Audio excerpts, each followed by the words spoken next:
Muy buenas tardes con todos. El día de hoy tenemos una clase y un tema de bastante relevancia, bastante interesante y de mucho impacto a nivel social.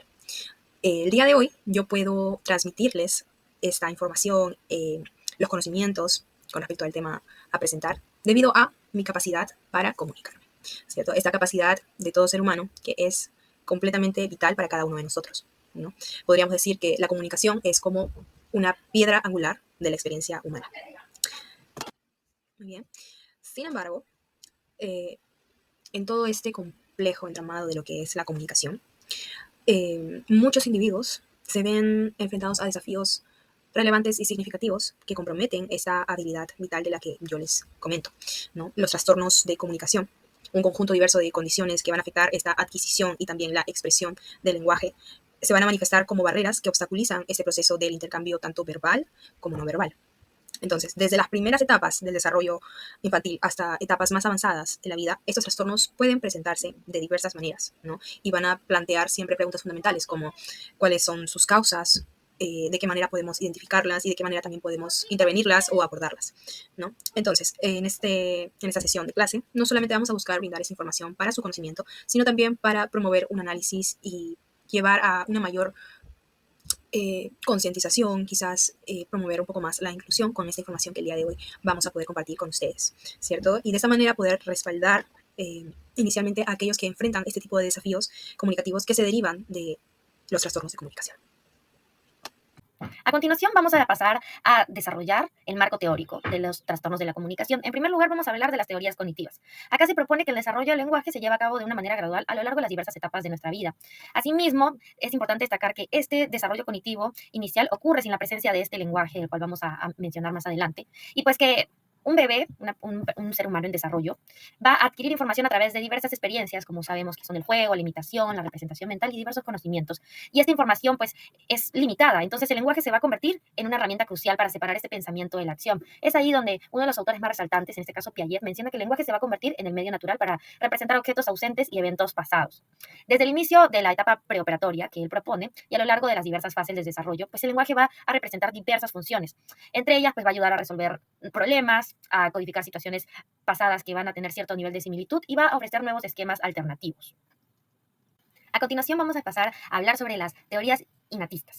En este caso, los representantes son Chomsky, Lieberman y McNeill. Ellos van a proponer que el acceso a este lenguaje surge desde una serie de habilidades que son innatas presentes en el individuo, es decir, desde el momento en el que nacemos tenemos estas habilidades y estamos programados genéticamente para poder desarrollar un lenguaje. Es así que comenzamos a internalizar estas reglas gramaticales, asimismo, pues podemos comenzar a representar a partir del lenguaje, ¿no? Y ¿por qué se caracteriza? Se caracteriza por un fuerte análisis de estructuras internas que van a influir obviamente en nuestra conducta lingüística y va a dar pues un conjunto de reglas en las que hace que nosotros como seres humanos nos entendamos. Asimismo, el lenguaje también es considerado una habilidad cognitiva independiente e innata, separada pues del resto de otras capacidades cognitivas. Es por eso que también forma parte de los procesos cognitivos superiores. Muy bien, ahora otra de las teorías que se propusieron para explicar la adquisición del lenguaje son las teorías interaccionistas. Entre los principales representantes en estas tenemos a Vygotsky, ¿no? Estas teorías interaccionistas suponen que el aprendizaje del lenguaje o cualquier otro aprendizaje va a ocurrir en la medida en que los niños interactúen con su medio ambiente, con su entorno, ¿no? A diferencia de los innatistas, si bien las teorías interaccionistas aceptan esta carga biológica innata de todo ser humano, también vemos la importancia, la relevancia que se le da al contexto, ¿no? Cómo es que los niños van pasando eventualmente por diversas etapas de desarrollo establecidas, donde las interacciones con su entorno, con su medio externo, van a ser cada vez más complejas. Y esto va a permitir favorecer el desarrollo del lenguaje. A continuación, vamos a pasar a describir los conceptos más resaltantes dentro de los trastornos de la comunicación. Y uno de los más principales y que pues desarrollamos y estamos desarrollando en este momento es la comunicación. ¿Pero a qué se refiere? ¿A qué está haciendo referencia? Pues hace referencia a un proceso mediante el cual se transmite información y se apunta a un comportamiento tanto verbal como no verbal. No verbal es a través pues, de los gestos y verbal a través del sonido, ¿no? Y este va a influir pues en nuestra conducta, en nuestras actitudes, también dentro de la comunicación. Pues, es algo muy amplio, pero importa el cómo se dice también. El lenguaje, en segundo lugar, pues también forma parte de la comunicación y es una consecuencia de una actividad nerviosa que va a facilitar, como ya mencionaba, esta comunicación entre los individuos. ¿Por qué? Porque se logra mediante la materialización de los signos multimodales que representan estos estados, ¿no? ¿A qué se está refiriendo esto? Que dentro del lenguaje, por ejemplo, nosotros ahorita estamos hablando el español, ¿no? Entonces, por eso es que nuestra comunicación se entiende, pero si, por ejemplo, yo hablara japonés y la persona que me está escuchando hablara inglés, no nos estamos entendiendo, no hay un lenguaje en el cual nos estemos comprendiendo. Mientras que el habla va a representar una aplicación concreta de este código conforme al lenguaje oral, ¿no? Implica expresar a través de tanto mecanismos físicos como fisiológicos y este proceso pues es parte del lenguaje interno, ¿no? Incluyendo el léxico, la fonología, es decir, los sonidos. El retraso en el lenguaje se conceptualiza básicamente en que se da una ausencia al proceso de desarrollo del lenguaje de una manera típica como ocurriría en los niños, de acuerdo a estos procesos que se van adquiriendo conforme pasa la edad y el niño va desarrollándose en el ambiente. Y las alteraciones en el lenguaje van a hacer referencia a un conjunto de diversos trastornos en el desarrollo y la adquisición de este lenguaje y van a haber deficiencias tanto en la comprensión, en la producción y empleo de este lenguaje. Muy bien, en primer lugar vamos a hablar del trastorno del lenguaje, codificado en el DSM-5 como un 315.32 y en el CIE-10 como un F80.2. Este trastorno se caracteriza por la presencia de dificultades persistentes tanto en la adquisición como en el uso del lenguaje. Estas dificultades van a ser causadas por déficits tanto en la comprensión o en la producción de las palabras, frases, estructuras o en la narración. Es así que vamos a ver un vocabulario bastante reducido, una estructura gramatical bastante limitada también, y un deterioro del discurso, ¿no? La capacidad para crear, conectar frases, explicar algún suceso ocurrido y también a su vez mantener conversaciones fluidas, ¿no? Vamos a ver que en cuestión de su prevalencia, esta es de 2% a los 3 años de vida. Y en cuanto al origen, este se considera de origen genético y se manifiesta desde el inicio del desarrollo lingüístico del niño, ¿verdad? En etapas tempranas. Puede durar toda la vida en algunos casos graves o también se pueden sufrir transformaciones en la evolución dependiendo del tratamiento o abordaje que se le dé a este, ¿no? Cabe mencionar también que este trastorno es más frecuente en varones. Ahora, en cuanto al diagnóstico diferencial, según la Asociación Española de Pediatría, el diagnóstico diferencial puede hacerse con hablantes tardíos, hipoacusia, difusión motora u otra afección médica o neurológica. También compararse con el retraso global del desarrollo o discapacidad intelectual, algunos trastornos neurológicos como afasias adquiridas y trastornos del lenguaje regresivos. Bien, ahora, en cuanto al abordaje, siguiendo el modelo evolutivo de adquisición y desarrollo del lenguaje, hay una serie de estrategias que se centran en una evaluación integral del nivel del desarrollo lingüístico, adaptándose a las necesidades individuales del niño y también considerando factores tanto sociales como culturales. ¿Okay? Perdón. En esta serie de actividades vemos que pueden darse actividades o tareas de producción verbal como de percepción, de discriminación auditivas, también de respiración y soplo, vocalización y desarrollo también de habilidades motoras como la lengua, los labios y el paladar blando, ¿no? También actividades articulatorias o de ejercitación de aspectos prosódicos como la entonación, el ritmo y el uso de pseudopalabras. Asimismo, actividades de desarrollo semántico como nombrar, definir, interpretar objetos o acciones y también historias brindadas al niño, ¿no? Asociación de campos semánticos y vocabulario productivo, ¿no? Asimismo, también actividades de comprensión verbal, como el seguimiento de órdenes verbales, respuesta a preguntas, señalar objetos o un dibujo entre varios, señalar el dibujo que mejor expresa de entre varios el significado de una frase. Bien, ahora, algunas estrategias para la casa planteadas aquí van a estar dirigidas o van a buscar mucho la promoción del habla espontánea y también el aumento del vocabulario y la mejora de la articulación, ¿sí? Se pueden realizar actividades como, por ejemplo, hablar sobre el día anterior, las actividades que se realizaron, preguntarle al niño o niña qué hizo ayer en la escuela, ¿no? Hablar sobre distintos temas de interés como las estaciones, preguntar cuáles son estas, realizar dibujos y descripciones tanto orales como escritas. También trabajarse con denominación de dibujos o descripciones de láminas en las cuales se observan distintos escenarios y se les pide a los niños que puedan realizar una descripción de lo que ven, de lo que observan. También realización de palabras dando el inicio de esta y permitiendo que el niño o niña complete o termine de constituir una palabra, ¿no? También se debe trabajar el uso de pronombres. Puede darse o brindarse una palabra a la cual le falte el pronombre y en el cual el sujeto o el niño puede escribir la palabra escuchada junto con su pronombre adecuado al lado, ¿no? Y por último también será bueno trabajar los tiempos verbales con el niño o niña. El trastorno fonológico, también conocido como trastorno de los sonidos del habla, va a ser definido como la dificultad persistente en la producción fonológica que interfiere en cómo se entiende el habla. Asimismo, puede llegar a impedir la comunicación verbal de los mensajes. Este, en el DSM-5, se codifica como el 315.39 y en el CIE-10 como el F80.0.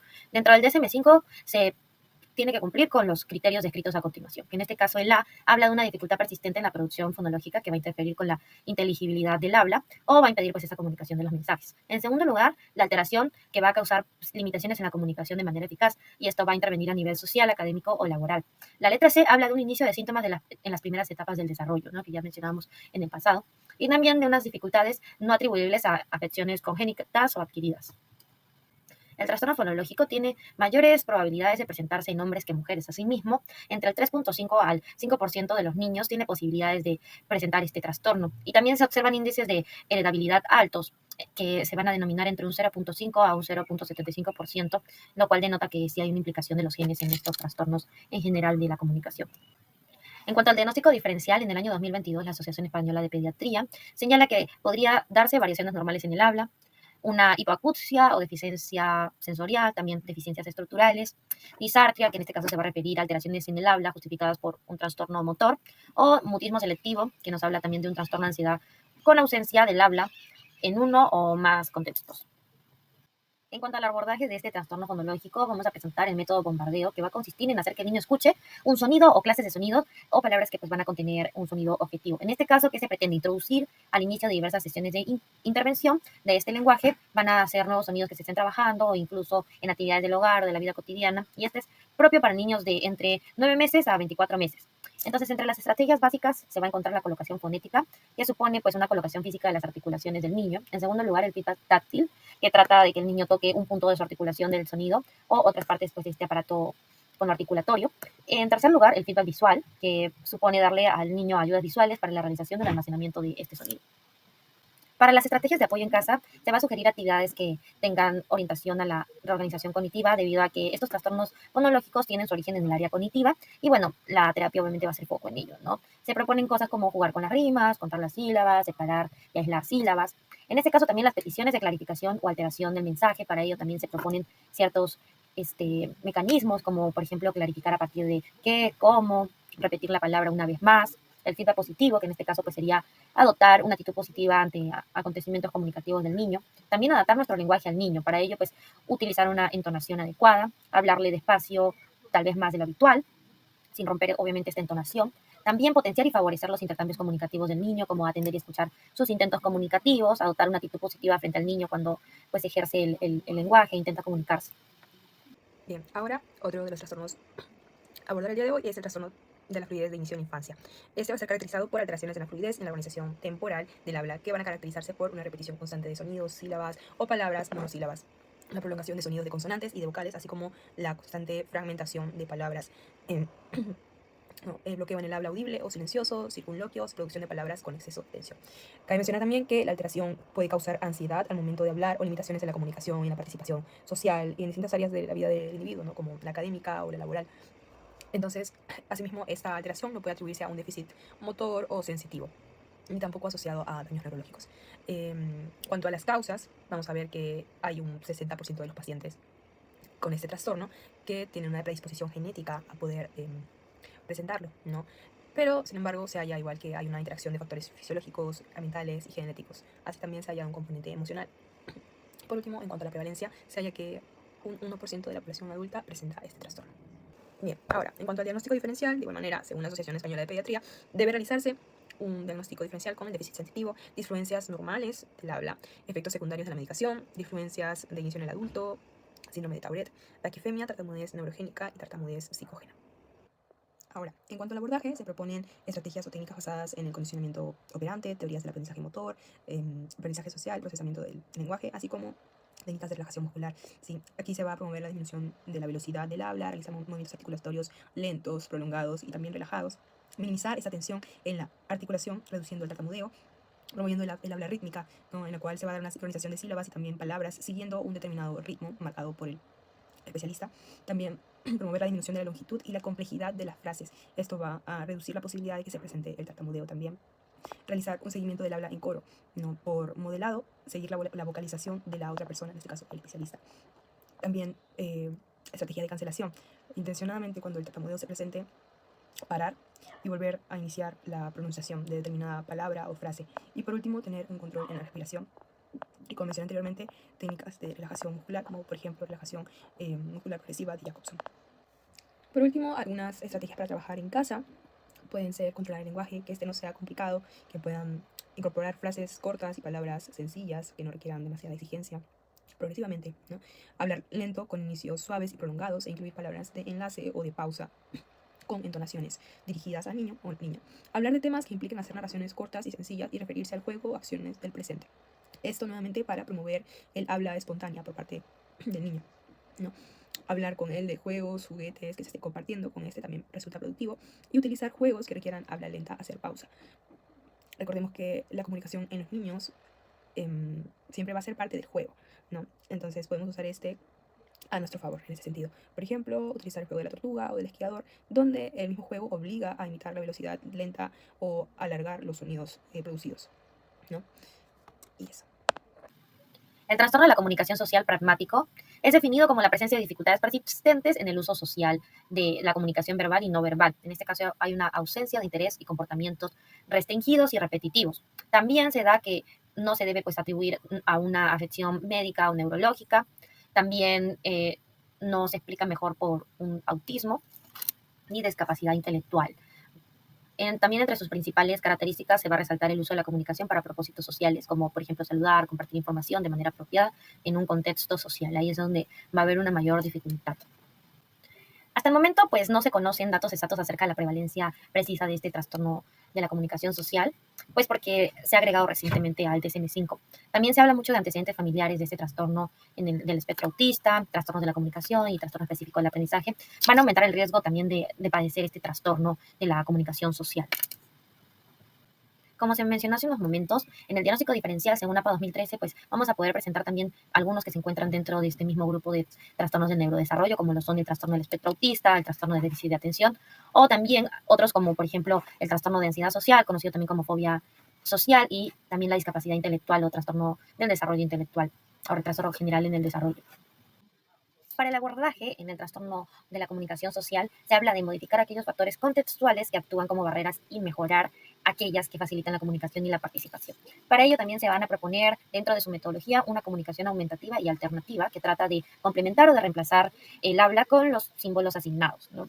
Y los símbolos no asistidos. También tenemos a ejercicios basados en el uso de TICs, en este caso tecnologías informativas que pueden ser, por ejemplo, los iPads o usar programas informativos como con el fin de poder enseñar diversas habilidades, ¿no? También ejercicios basados en el uso de videos o modelado de videos. En este caso se va a enseñar a través de la observación y se van a utilizar grabaciones.